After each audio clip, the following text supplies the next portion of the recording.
Oui, je sens que je vais pas du tout me faire des amis avec une vidéo pareille. Mais bon, ça fait longtemps que ce sujet me trotte dans la tête et j'ai décidé de me lancer parce que là, cette histoire de surdoué, ça prend des proportions absolument dingues. J'en entends parler partout. Certains se moquent, d'autres s'autodiagnostiquent, c'est presque devenu un mot à la mode. Mais qu'est-ce que c'est réellement un surdoué? Et pourquoi je vous regarde droit dans les yeux et je vous dis que ça n'existe pas? Et bah c'est ce qu'on va voir tout de suite. Attention, petit disclaimer avant toute chose. Je tiens à préciser que même si j'ai fait des recherches, ça reste tout de même mon avis que je vous expose. Vous avez le droit d'avoir le vôtre et de pas être d'accord. Mais soyez sympa, attendez la fin avant de m'insulter. Vous êtes prêts? Accrochez-vous, ces réflexions sortent de ma tête et elles ont été très difficiles à ranger. Est-ce que tu as déjà fait un test de QI? Oui, j'ai déjà fait un test QI. Et alors? Et alors j'avais 149. Oula, pas mal.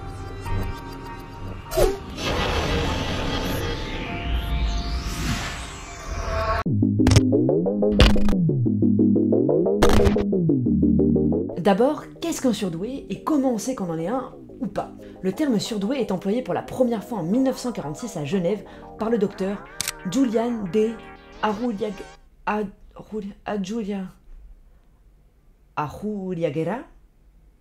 Bref, un super docteur qui l'a utilisé pour désigner un enfant qui, je cite, possède des aptitudes supérieures qui dépassent nettement la moyenne des capacités des enfants de son âge. Depuis, le terme a gagné en popularité et bien sûr ne s'applique pas uniquement aux enfants, mais également aux adultes. En France, on va plutôt utiliser la terminologie HPI, c'est-à-dire haut potentiel intellectuel.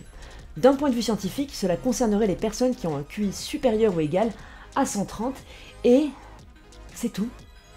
C'est tout. Tout le reste, l'hypersensibilité, la curiosité, l'hyperactivité, des éléments que l'on peut associer au surdoué, ça n'existe pas. Il n'y a pas de preuve qui permet de lier ces notions entre elles. Ou est-ce que pour autant, elles sont complètement décorrélées? Non, je pense pas, parce que qui dit QI plus haut, dit également façon de voir et de ressentir le monde différemment. Après, chacun en fait ce qu'il veut et réagit comme il le peut. Les psychologues vont alors avoir tendance à étudier la douance comme un tout, en prenant en compte d'autres paramètres, même si cette manière de fonctionner ne fait pas du tout consensus dans le milieu scientifique. Mais bref, comment sait-on que l'on est surdoué? Eh bien, on passe un test sur internet. Non, je rigole, ne faites pas ça s'il vous plaît. On passe un test de QI chez un professionnel. Ce test, c'est le WISE. Il se passe chez un psychologue pendant 2 heures et se divise en 4 parties.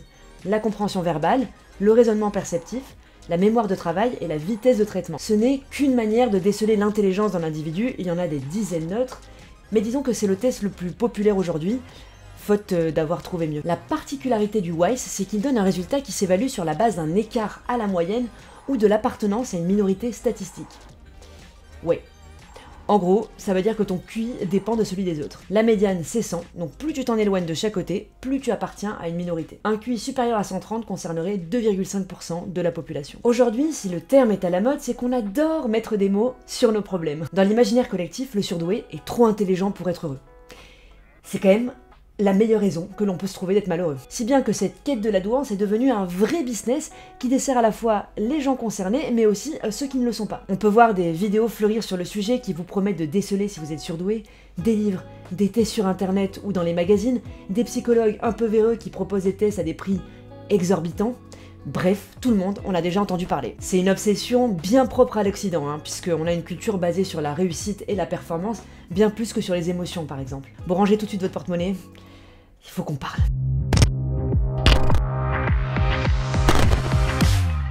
Ah, l'intelligence. Ça fait fantasmer tout le monde alors que personne n'est capable de s'accorder sur une définition globale. Alors pour ce qui est de la mesurer, je vous dis pas quoi. Enfin si, je vous dis. On mesure l'intelligence avec le QI, comme je vous le disais, mais le QI, inutile de vous dire qu'il ne mesure qu'une vision de l'intelligence et non pas son spectre en entier. On serait bien incapable de le faire d'ailleurs. Ce qui est intéressant de se dire, c'est que les gens qui ont un haut QI à un moment donné ont un cerveau qui leur permet de performer sur quelques épreuves bien précises. Le QI mesure donc une manière de réfléchir. Mais ça n'a pas de sens d'utiliser le mot surdoué pour qualifier ces gens-là. Je vais vous donner une petite métaphore pour que ce soit plus clair. Imaginons que nous fassions passer un test à un chat, un lion et un poisson. On leur demande de chasser une gazelle. C'est ça le test, ok? Le chat, il va peut-être parvenir à la blesser, le lion, il va réussir le test, et évidemment le poisson, il va pas aller bien loin, vous en doutez. Nos conclusions, le lion est surdoué. Attendez, c'est complètement con. Oui, c'est complètement con. C'est pareil que pour les tests de QI. Enfin pareil, pas exactement pareil, c'est le but de la métaphore quoi. Alors vous allez me dire, oui, mais s'ils ont un QI plus haut que la moyenne, ça vient aussi avec d'autres capacités hors de la norme, donc c'est aussi ça qui font qu'ils sont plus intelligents. Oui et non. Parce qu'on oublie une notion hyper importante, et qui est pourtant sous nos yeux depuis le début. HPI, haut potentiel intellectuel. Je sais pas si vous avez remarqué, mais il y a le mot potentiel dedans. Or ça ne veut rien dire, car le potentiel est une probabilité. On peut pas le mesurer réellement. On le mesure surtout qu'à partir du moment où on a le résultat sous les yeux. Disons donc que ce qu'on entend par potentiel, ce sont des chances supplémentaires. Et ce potentiel-là peut être favorisé par plein de facteurs. Le travail, l'environnement, le réseau par exemple. Je suis sûr que vous le savez, mais on peut donc être diagnostiqué surdoué et ne jamais rien réussir dans sa vie. Se perdre en chemin, tourner en rond, voire même régresser. Se reposer sur ses soi-disant acquis et en rester là jusqu'à la fin de ses jours. Attendez, vous êtes en train de me dire qu'un surdoué, c'est quelqu'un qui a particulièrement bien géré un test, ce qui éventuellement lui donnerait la possibilité de mieux performer dans la vie? C'est pas terrible. On dirait presque un mot inventé pour faire plaisir aux parents qui trouvent que leurs enfants sont quand même vachement en avance et quand même très précoces pour leur âge, et ça serait bien que Marie-Fleur soit une classe parce qu'elle a quand même vachement de potentiel. Ouais.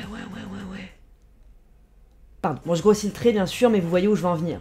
On pourrait donc conclure que les surdoués ne le sont que dans certains cas et moments précis. Tant qu'ils ne font rien de spécial, ils ne sont ni plus ni moins intelligents que le reste de la population. En tout cas d'un point de vue scientifique, c'est la seule définition qui a un tant soit peu de sens.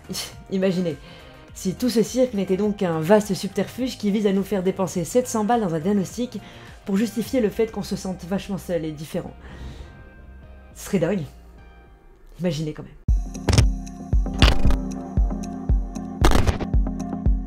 On arrive à mon point de blocage principal, le nom. Pour moi, tout est un problème de terminologie. Aujourd'hui, le mot surdoué ne correspond pas à la réalité de ce que l'on peut vivre. Il est complètement trompeur et n'a pas de sens comme je viens de le démontrer dans la partie précédente. Mais pour autant, les gens regroupés sous la bannière de surdoué, ils existent. On peut pas nier qu'un QI plus élevé associé à d'autres particularités psychologiques peuvent créer un cocktail explosif. Des gens qui ont un cerveau câblé différemment, qui comprennent des notions complexes et en même temps qui sont capables de rater des tests extrêmement simples, des gens qui ne s'arrêtent jamais de réfléchir, sautant d'une idée à l'autre au point de se perdre dans leur propre tête, qui peuvent analyser des situations en une seconde et arriver à un résultat que seuls eux comprennent. Mais quel est le rapport avec l'intelligence? Il y en a pas directement, vu que de toute façon, on sait même pas comment qualifier l'intelligence.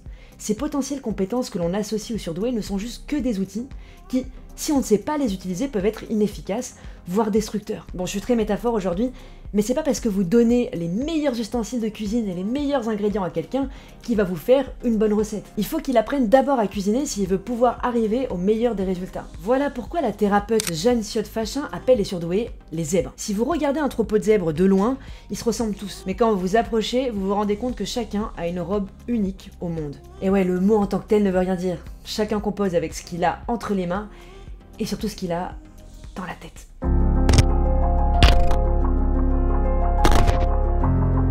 La conclusion, c'est surtout que si vous vous sentez pas bien dans votre peau, essayez de comprendre comment vous fonctionnez, trouvez les outils et les ressources que vous avez en vous, façonnez-les pour vous en sortir et pour être en paix avec vous-même. Surdoué ou pas, ce sont juste des mots inventés par des scientifiques qui en aucun cas peuvent définir un individu. J'espère que cette petite vidéo vous a plu et que surtout vous êtes arrivé à suivre ce que j'essaie de démontrer puisque, comme vous le savez, je suis surdoué. J'ai un peu de mal à structurer ma pensée. Sinon, soyez sympa. Abonnez-vous, commentez cette vidéo, ne m'insultez pas, hein, on peut débattre, ça carrément, ça je suis très chaud, mais on peut être cordial aussi, donc ça c'est super, et sinon, en tout cas, moi je reviens très vite sur vos écrans, c'est cette conclusion, ciao.